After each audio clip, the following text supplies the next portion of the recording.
Hello, good morning everyone. So already విషాద గాథ మీరు అందరు వినే ఉంటారు.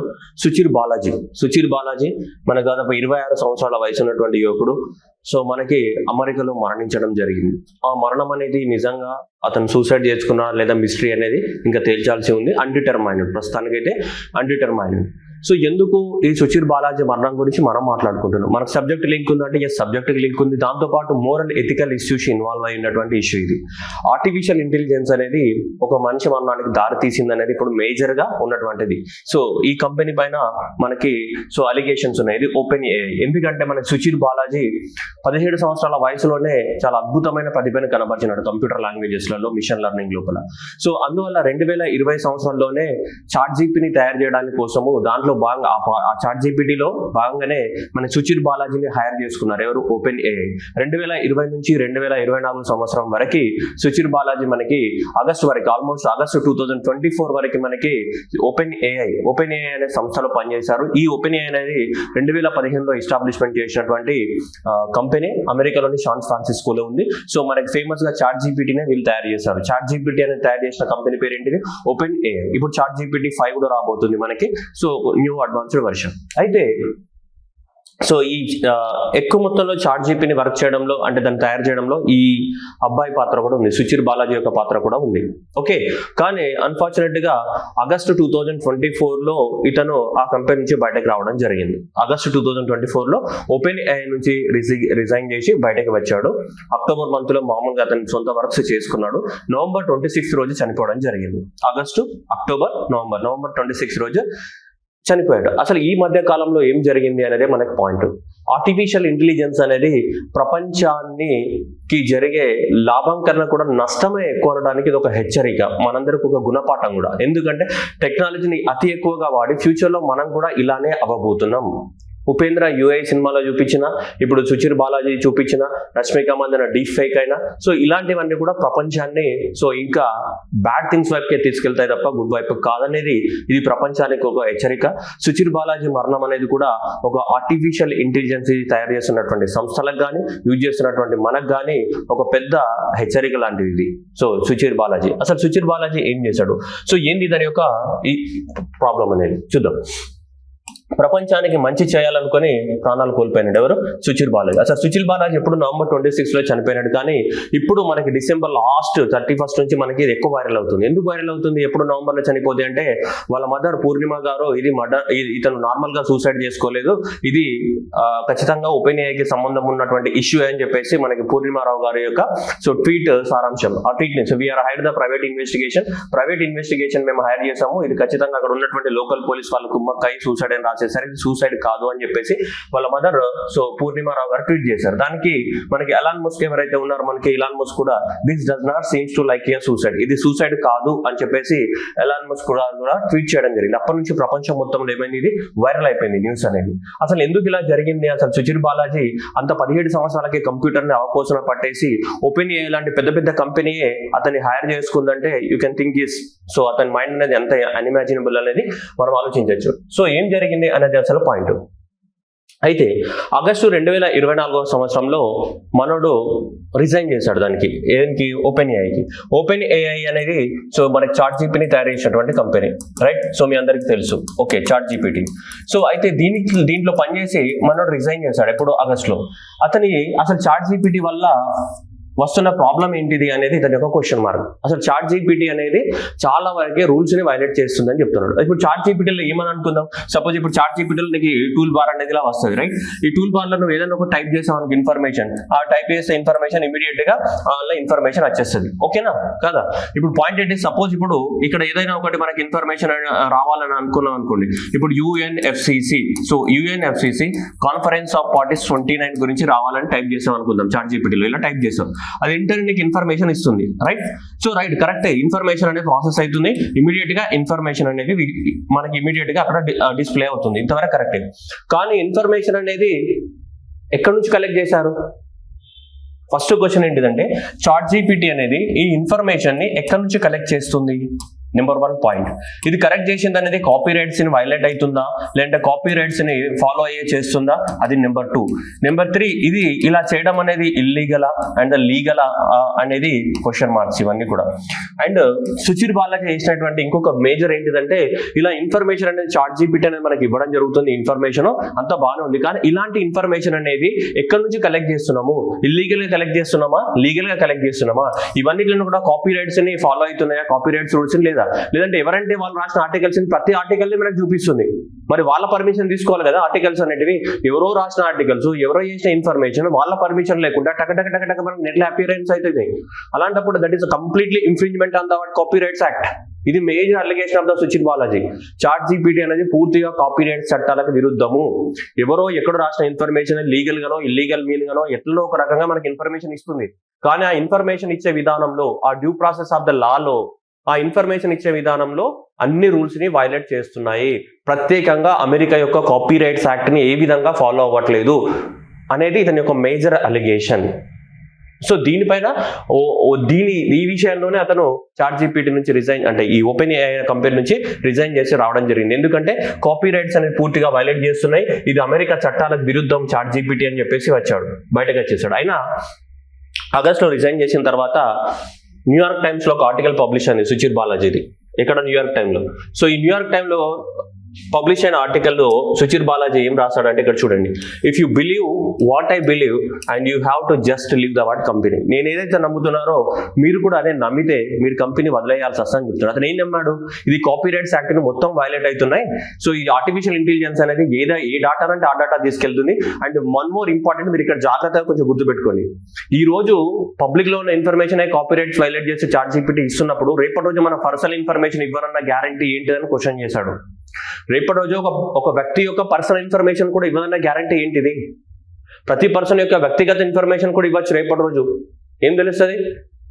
అందుకని ఇది వ్యక్తిగత రైట్ టు ప్రైవసీ కూడా పోతుంది ఫ్యూచర్ లో. ఇప్పుడు ప్రస్తుతానికి ఆ ఇష్యూ రాలేదు, ప్రస్తుతానికి కాపీ రైట్స్ ఇష్యూ నడుస్తుంది, కానీ ఆర్టిఫిషియల్ ఇంటెలిజెన్స్ అనేది ఇంకా డెవలప్ అయిన కొద్దీ ఒక వ్యక్తిగత వివరాలను కూడా బయట అది ఇచ్చేస్తుందేమో, మనకేం తెలుసు ఇన్ఫర్మేషన్ గ్యాదర్ చేసుకొని. ఎందుకంటే ఇల్లీగలా లీగల్ అని తెలియదు అక్కడ మనది. ఆధార్ కార్డు దొరికింది, ఆధార్ కార్డు ద్వారా ఇన్ఫర్మేషన్ వచ్చేస్తుందేమో, మనకేం తెలుసు. సో అందువలన ఫ్యూచర్ లో చాలా థ్రెట్ ఉంది అని చెప్పేసి దాని యొక్క ముఖ్య ఉద్దేశం. సో అందువల్ల ఇప్పుడైతే కాపీ రైట్స్ ఉంది, కానీ ఫ్యూచర్ లో పర్సనల్ ఇన్ఫర్మేషన్ కూడా తీసే అవకాశాలు ఉన్నాయని చెప్పేసి మళ్ళీ ఇతను మనకి October 23 మనకు ఒక ఆర్టికల్ రాశాడు. ఏమని ఆర్టికల్ రాశాడు? అతను పర్సనల్ బ్లాగ్ లో రాశాడు. ఏమని? when does the generative AI qualify for the what fair use? అందులో ఇస్తున్నటువంటి ఇన్ఫర్మేషన్ అనేది ఫెయిర్ యూజ్ కాదు, ఎందుకంటే మొత్తం కాపీ రైట్స్ యాక్ట్ ని వైలేట్ చేస్తున్నాయి. మరి అది ఎప్పుడు క్వాలిఫై అవుతుంది? సో ఫెయిర్ గా ఎప్పుడు క్వాలిఫై అవుతుంది? ఇప్పుడు ఏదైతే మనకు ఆర్టిఫిషియల్ ఇంటెలిజెన్స్ చాట్ జీపీటీ ఇస్తున్నటువంటి ఇన్ఫర్మేషన్ ఏదైతే ఉందో, ఈ ఇన్ఫర్మేషన్ అనేది పూర్తిగా చట్టాలకి లోబడి లేదు, చట్టాలను ఉల్లంఘిస్తున్నాయి. Complete violation of the acts ద్వారా చాట్ జీపీటీ పనిచేస్తుంది, particularly copy rights act of the what America. సో దాని ద్వారా అమెరికన్ కాపీ రైట్ యాక్ట్ లో ఉన్నటువంటి 4 ప్రిన్సిపల్స్ ఏవైతే ఉన్నాయో, ఫెయిర్ యూజ్ ప్రిన్సిపల్స్, ఆ ఫెయిర్ యూజ్ ప్రిన్సిపల్స్ 4 ఒక్కదాన్ని కూడా సాటిస్ఫై చేయట్లేదు. This is completely అగ్నిస్ట్ అవాట్ so American government copy rights rules అని ఇతను ఆర్టికల్ రాయడం జరిగింది అతని యొక్క ఓన్ బ్లాక్ లో, ఇప్పుడు అక్టోబర్లో. ఇది రాసిన కొద్ది నెల రోజుల తర్వాతనే ఆయన చనిపోవడం జరిగింది. అదే ఇప్పుడు కారణం. నిజంగా సూసైడ్ చేసుకున్నాడా, అసలు ఏ విధంగా చనిపోయాడు అనేది తెలియదు. వాళ్ళ మదర్కి మాత్రం డౌట్ ఉంది ఇప్పటి వరకు ఇంకా. అందుకనే ట్వీట్ చేస్తే ఎలాన్ మస్క్ దానికి రీట్వీట్ చేసి అది ఇప్పుడు వైరల్ అయింది ప్రపంచం మొత్తంలో. చూడండి, copyright acts, American copyrights act ఏం చెప్తుంది?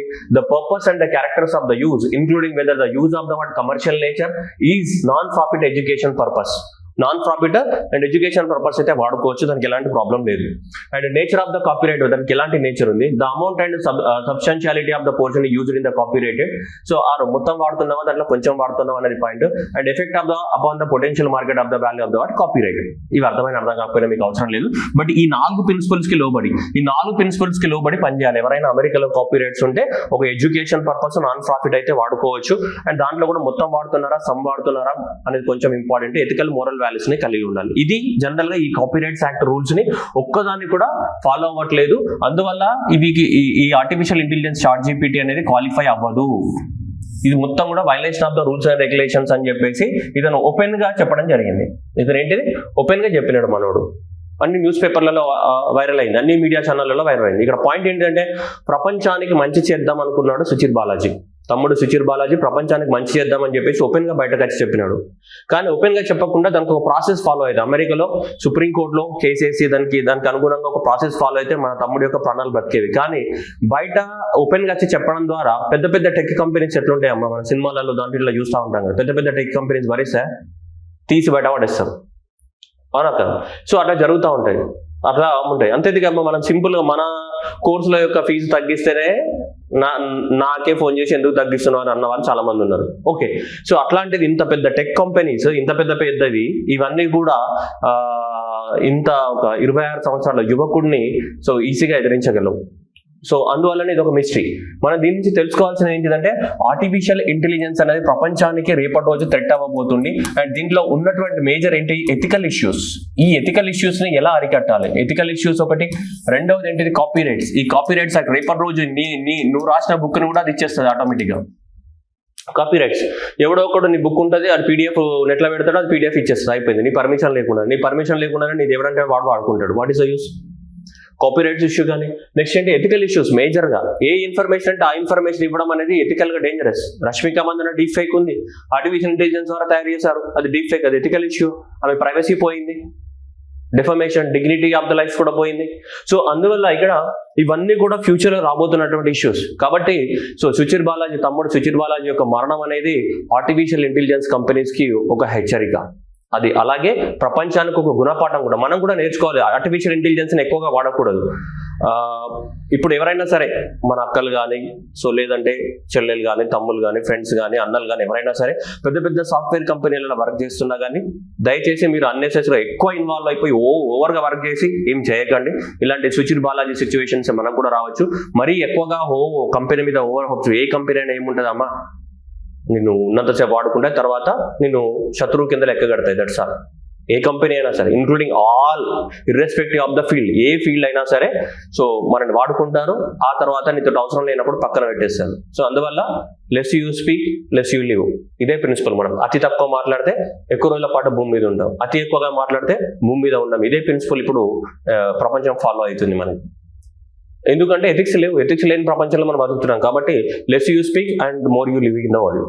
అంతే, less you speak, more you live in the world. అదే ఇప్పుడు ప్రిన్సిపల్ ఫాలో అవుతున్నాం మనం. సో కాబట్టి ఏదైనా ఉన్నా సరే దానికి రూల్స్ ప్రకారం, రెగ్యులేషన్ ప్రకారం వెళ్ళాలి. కానీ మనం ఊరికి అవుట్ స్పోకెన్ అయితే ప్రపంచంలో ఎవరు మనం భరించేంత లేదు. ప్రపంచం వెరీ క్రూయల్ గా తయారైంది. సో అందువల్ల సో మనం కూడా తెలుసుకోవాల్సిన గుణపాఠం ఏంటిదంటే, మనం ఏ కంపెనీలో కానీ, మీరు ఏ జాబ్లో జాయిన్ అయినా కానీ అతి తక్కువగా మాట్లాడండి. ప్రాబ్లమ్స్ ఉంటాయి ఎక్కడైనా. ప్రాబ్లమ్స్ ఉన్నప్పుడు ప్రాబ్లమ్స్ సాల్వ్ చేసుకోవడానికి ఒక మెథడ్ ఉంటుంది. ఆ మెథడ్ ద్వారా ప్రాబ్లమ్ సాల్వ్ చేసుకోవాలా. అతి ఎక్కువగా శత్రువులను పెంచుకోకూడదు అండ్ చాలా తక్కువగా మాట్లాడడం బెస్ట్. అండ్ పర్టికులర్గా సాఫ్ట్వేర్ కంపెనీలో పనిచేస్తున్న ఫ్రెండ్స్ అందరికీ చెప్తున్నా, సో మీరు అతి ఎక్కువగా కంపెనీ మనదే అని చెప్పేసి పనిచేయాల్సిన అవసరం లేదు. ఎందుకంటే మీ అందరికీ తెలుసు, company will hire and throw it out immediately will sack out. So కాబట్టి కంపెనీస్లలో ఎమోషన్స్ అవన్నీ ఉండవు. కాబట్టి ఏ ఇన్స్టిట్యూషన్లో, ఏ ఆర్గనైజేషన్లో పనిచేసినా కానీ పనిచేసిన రోజులు పర్ఫెక్ట్గా పనిచేయండి. అది కూడా ప్రొఫెషనల్గా పనిచేయండి. ఎంత టైమో అంత వాళ్ళు ఇచ్చిన టాస్క్ చేయండి. అంతే. ఓవర్గా మనం ఇన్వాల్వ్ అయిపోతే మనకి ఏం రాదు. సో అర్థమైందా? సో అది ప్రొఫెషనల్గా ఉండడం అనేది చాలా ఇంపార్టెంట్. అండ్ ప్రొఫెషనల్కి అండ్ పర్సనల్ లైఫ్కి చాలా డిఫరెన్స్ ఉంటుంది. ఆ రెండింటిని సపరేట్ చేసుకునే మనం బతకాలి. అన్నింటిని కలిపితే ఏమవుతుందంటే క్లమ్జినెస్ అయిపోయి ఇలాంటి ఆర్టిఫిషియల్ ఇంటెలిజెన్స్ లాంటివి మన పర్సనల్ లైఫ్లోకి ఇంటర్ఫియర్ అయిపోయి మొత్తం కూడా డ్యామేజ్ జరిగే అవకాశాలు ఉంటాయి.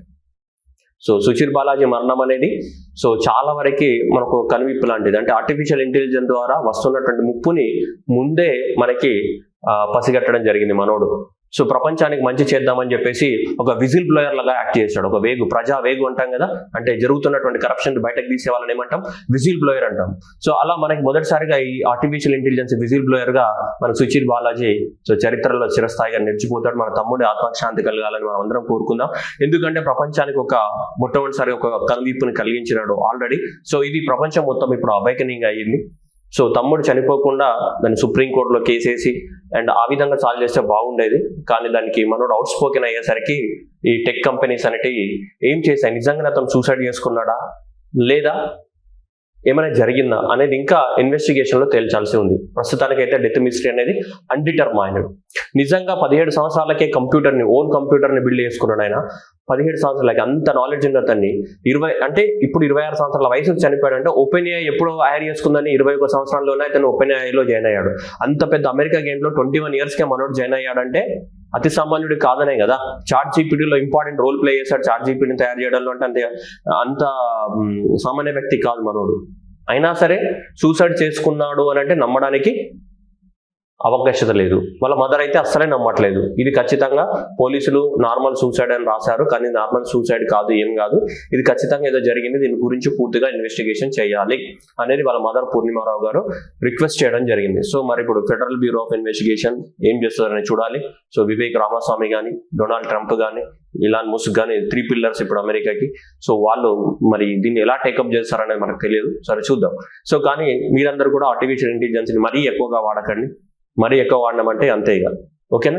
సో కాబట్టి ఇది మనకు గుణపాఠం, ఒక పెద్ద గుణపాఠం. ఆర్టిఫిషియల్ ఇంటెలిజెన్స్కి ఎమోషన్స్, ఎథిక్స్ లేవు.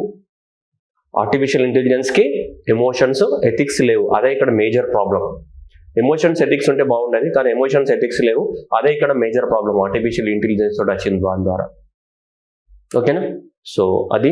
సో మీరు కూడా మన తమ్ముడు సుచిర్ బాలాజీ లాగా అట్లా ఏం చేయకండి. ఎవరైనా సాఫ్ట్వేర్లో కంపెనీలో పనిచేస్తున్న వాళ్ళకి చెప్తున్నా, సో అలా ఏం చేయకండి. ఏ కంపెనీతోటైనా ఒక లిమిట్లో పనిచేయండి. ఓవర్ ఎక్సెసివ్ చేసేవాడు మనకి ఏమి ఇవ్వడు, ఓకేనా. సో కాబట్టి అందరూ కూడా లిమిట్లో వర్క్ చేయండి, ఓకేనా. సో అందుకనే సో మీరు కూడా జాగ్రత్తగా ఉండండి. Thank you everyone and all the best.